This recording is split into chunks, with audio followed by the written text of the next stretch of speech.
अस्सलामुअलैकुम दोस्तों, साजिद फरहान की ब्रिलियंट सेंचुरी की बदौलत मुल्तान सुल्तान ने कजाफी स्टेडियम के अंदर हैदराबाद के खिलाफ रिकॉर्ड चेस किया है। 225 रन चेस किए हैं। ये साजिद फरहान की पाकिस्तान सुपर लीग में दूसरी सेंचुरी है। अभी टी20 वर्ल्ड कप में उन्होंने 2 सेंचुरी की थी, तो इस साल ये इनकी तीसरी सेंचुरी है। पिछले साल उन्होंने टी20 में 4 सेंचुरीज की थी। कुल मिला के साजिद फरहान की टी20 क्रिकेट में 9 सेंचुरीज हो चुकी हैं। सबसे ज्यादा सेंचुरी टी20 क्रिकेट में क्रिस गेल की 22 हैं। नंबर 2 पर हैं बाबर आजम जिनकी 1100 हैं, वार्नर के 1000 हैं और चौथे नंबर पर आकर साजिद फरहान, रायली रूसो और कोहली जिनके 9-9 टी20 सेंचुरीज हैं। आज जिन्होंने भी साजिद फरहान की इनिंग देखी होगी, मजा आया होगा, जिसे कहते ना चस आई होनी है। और मुझे अगेन वो बात याद आ जाती है। एक बार एक सेलेक्शन कमेटी के मेंबर ने मुझे कहा था कि कोचिस और सिलेक्शन कमेटी को ये लगता है कि साजिद फरहान इंटरनेशनल क्वालिटी के बैटर नहीं है। ये तब की बात है जब साजिद फरहान डोमेस्टिक में लगातार रन कर रहे थे, जोर जोर से दरवाज़ा खटखटा रहे थे, मगर उनको पाकिस्तान टीम में नहीं लिया जाता था। और जब लिया, आज जब साजिद फरहान 70-75 पे खड़े थे ना, तो कमेंटेटर ने पता क्या बोला था कि best Sajid Farhan is world best T20 player right now and in his best form. ये कमेंटेटर ने आज मैच के बीच में ये बात की थी। मगर मां सदाकत की इनिंग को भी नज़रअंदाज नहीं कर सकते। वो अलग बात है कि वो एक ऐसी टीम को रिप्रेजेंट कर रहे हैं जिसका ना सर है ना पाँव। आज बहुत ज़्यादा रन्स बन गए हैदराबाद के, शायद उनकी अपनी उम्मीद से भी ज़्यादा रन्स बन गए। वो सिर्फ 3 बॉलर के साथ ये पूरा पीएसएल खेल रही है और उनको न जाने कब समझ में आएगी कि 3 बॉलर के साथ आप टी20 मैच नहीं जीत सकते, चाहे आप 225 रन ही क्यों ना बना लें। 8 बैट्समैन और 3 बॉलर्स, इसके साथ आप नहीं जीत सकते हैं। और साजिद फरहान ने कमाल बैटिंग की, लगभग 185-88 के स्ट्राइक रेट के साथ, मगर मां सदाकत का स्ट्राइक रेट सबसे ज़्यादा था। 238 के स्ट्राइक रेट के साथ मां सदाकत ने आज बैटिंग की। कमाल बैटिंग थी। मुझे था कि ये लड़का 100 करेगा और करना भी चाहिए था। उनको नवाज ने आउट किया, पहले छक्का खाया, फिर उसके बाद आउट भी कर दिया। 26 बॉलों पर 62 रन किए थे। मां सदाकत ने 238 के स्ट्राइक रेट के साथ 5 छक्के लगाए थे। और मुल्तान सुल्तान के भी अगर आप देखें, साजिद फरहान और स्टीव स्मिथ ने, दोनों ने तगड़ी बैटिंग की थी। स्टीव स्मिथ 230 के स्ट्राइक रेट के साथ बैटिंग की। महज 20 बॉलों पे 46 रन बनाए थे, 4 छक्के उन्होंने लगाए हैं। और नीचे आकर अरफात मिन्हास ने भी 26 रन किए थे 11 बॉलों के ऊपर, 4 चौके 1 छक्का, 236 के स्ट्राइक रेट के साथ।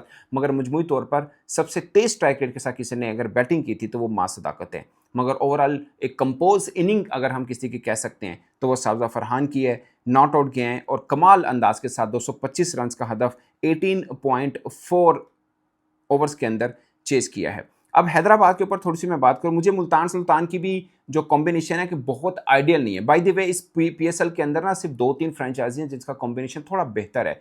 8 बनी है इस बार, 2 ऑडिशन हुई हैं, मगर हैदराबाद का तो सबसे गंदा कॉम्बिनेशन, आई एम सॉरी, सबसे बुरा कॉम्बिनेशन इनका। जिस दिन मैं कल बारिश हुई, मैच नहीं हो पाया, मगर कल का दिन भी इतना बोरिंग नहीं होता जितना दिन ये हैदराबाद का बोरिंग होता है जिस दिन मैच हो। आज अगरचे रन ज़्यादा बन गए, मैच का थोड़ा मज़ा आया, अदरवाइज इनका मैच बड़ा ही फुसफुसा होता है। 225 के बाद भी आप यकीन मानिए, मैं 80% श्योर था कि मुल्तान चेस कर देगा। एक तो वो ड्यू बहुत पड़ रहा था, तीसरे ओवर के तीसरा या चौथा ओवर करने आए पावर प्ले के अंदर, जब साइम अयूब, यानी मैच सेकंड इनिंग का तीसरा या चौथा ओवर था, तो वो ड्राई कर रहे थे बॉल को। सो बहुत ज़्यादा ड्यू पड़ा। वसीम अकरम भी कह रहे थे कि पीएसएल के अंदर इतना ड्यू नहीं पड़ा, बल्कि पड़ा ही नहीं था, और अब पड़ा और बहुत ज़्यादा पड़ा। इसमें इसलिए लग रहा था चांस के 225 भी सेफ नहीं होगा। पिच भी ठीक थी, तो कुछ खास रहा नहीं है। इसलिए साइम अयूब की अगरचे बॉलिंग थोड़ी मुनासिब ज़रूर रही है, मगर रन हुए उनको भी। खासकर साजिद फरहान ने उनको बहुत अच्छे तरीके के साथ खेला, स्टीव स्मिथ ने बहुत अच्छे तरीके के साथ खेला। आई होप कि साजिद फरहान स्टीव स्मिथ के साथ ओपन करते हैं, काफ़ी कुछ उनको सीखने को मिलेगा। एक चीज़ जो सब उनके ऊपर शिकायत करते हैं कि 2 ही गेयर हैं उनके, या तो सिंगल डबल लेके निकलते हैं या फिर छक्का चौका लगाते हैं। बट मुझे आज की इनिंग काफ़ी बेहतर लगी। अगरचे जो पिच थी वो भी सीधी थी और कंडीशन भी काफ़ी सूटेबल थी बल्लेबाजी के लिए, इसलिए 225 रन भी सेफ नहीं रहे। बट आप अगर हम अक्सर एग्जांपल लेते हैं ना आईपीएल के, अगरचे आईपीएल में लगातार 3 दिनों से हाई स्कोरिंग मैचेस नहीं हो रहे, वहाँ पे भी 150, 200, 150, 160, 70 वाले हो रहे हैं। आज का मैच जो हुआ 140 प्लस का हुआ, और वो भी बमुश्किल के साथ चेज हो गया, बट हो गया ऑफ कोर्स। 4 विकेटों पे, 4 विकेटें पावर प्ले में गिर गई थी, बट चेज हो गया। कहने का मतलब ये है कि हमारे यहाँ मैचेस हो रहे थे, हाई स्कोरिंग नहीं हो रहे थे, और वहाँ पे हाई स्कोरिंग हो रहे थे। अब वहाँ पे टाइट मैचेस हो रहे हैं और हमारे यहाँ हाई स्कोरिंग मैचेस हो रहे हैं। उसकी वजह ये कि एक ही वेन्यू के ऊपर है, और जब हमने डबल हेडर खेला था, जिस दिन 2 डबल हेडर खेले तो उसमें जो चौथा मैच था वो लो स्कोरिंग मैच था और बड़ा टाइट मैच हुआ था, क्योंकि उस पिच के ऊपर वो चौथा मैच था। सो वन वेन्यू के ऊपर ये चीज़ होती, जब नई पिच होगी तो of course high scoring match मिल जाएगा, खासकर ड्यू फैक्टर आ गया तो वैसे ही हाई स्कोरिंग मैच आपको बन जाएगा। सो ये है, अब देखते हैं आगे आगे मैचेस क्या होते हैं। आई होप कि 170-80 वाला जो मैच है ना वो बड़ा ज़बरदस्त है। अगरचे मज़ा आया कि साउद फरहान ने 100 कर लिया, और बाकी उधर से मां सदाकत की बैटिंग बहुत अच्छी थी, साइम का आगाज़ थोड़ा बेहतर था, बना नहीं पाए, बट मुझे लगता है कि बॉलर्स के लिए कुछ ना कुछ चांस ज़रूर रहना चाहिए। खासकर तो ड्यू पड़ गई, अगर ड्यू ना होती तो शायद इस पिच के ऊपर भी बॉलर के लिए एटलीस्ट थोड़ा चांस ज़रूर रहता, वो आईपीएल वाला स्टाइल ना बनता जहाँ पर बॉलर्स बिल्कुल ऐसी हैं, वो खाली खानापुरी के लिए बॉलिंग करने आए होते हैं, अदरवाइज तो कुछ खास मिलता नहीं। अगरचे 3 दिन से उनके भी यहाँ पिचेस बेहतर हैं, बॉलिंग बैटिंग दोनों के लिए काफ़ी बेहतर रहा। सो हैदराबाद का मुझे लगता है कि ये जो आज बहुत से लोग बात करेंगे शर्जील खान के ऊपर, मैंने उनके ऊपर अभी तक बात नहीं की है। शर्जील खान पे बहुत से लोगों को लगता होगा यार कमाल बैटिंग और 50 की है। एक ओवर जिसमें 30 रन्स उन्होंने गुल के ओवर में 30 रन्स लिए थे, उसके अलावा उनकी बैटिंग देखेंगे तो आपको मुनासिब रही होगी, बहुत शानदार मैं नहीं कहूँगा, बट उस एक ओवर के अंदर टिपिकली 2 नो बॉल हो गई, बीमर हुए और उन्होंने 3 छक्के शायद 2 चौके लगाए, 30 रन उस ओवर के अंदर बटोरे थे और उनकी 50 भी हुई। अच्छी बैटिंग हुई, मगर शर्जील खान ओपन के प्लेयर हैं, वो मिड ऑर्डर के प्लेयर हैं नहीं।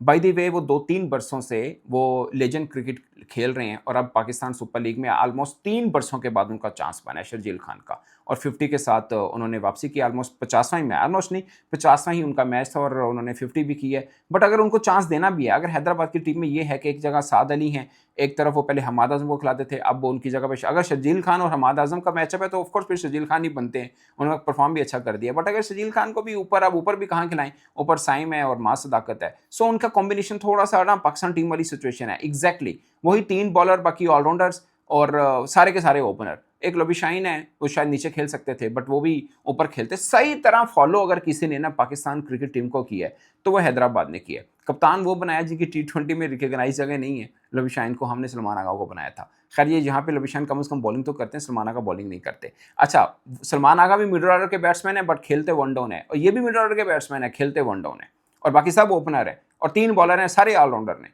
इस तरह से शायद एक आधा तुक्का लग जाए, आप PSL में कोई मैच जीत जाएं, मगर आप सोचें एक लम्हे के लिए कि 225 रन अगर आप सेफ नहीं कर पाएंगे ना इस बॉलिंग के साथ, तो आगे क्या बनेगा। ये 225 रोजाना नहीं बनेंगे, क्योंकि रोजाना मासदा का रन नहीं करेगा, रोजाना ऐसी पिचेस नहीं मिलेंगी आपको, विद ड्यू रिस्पेक्ट।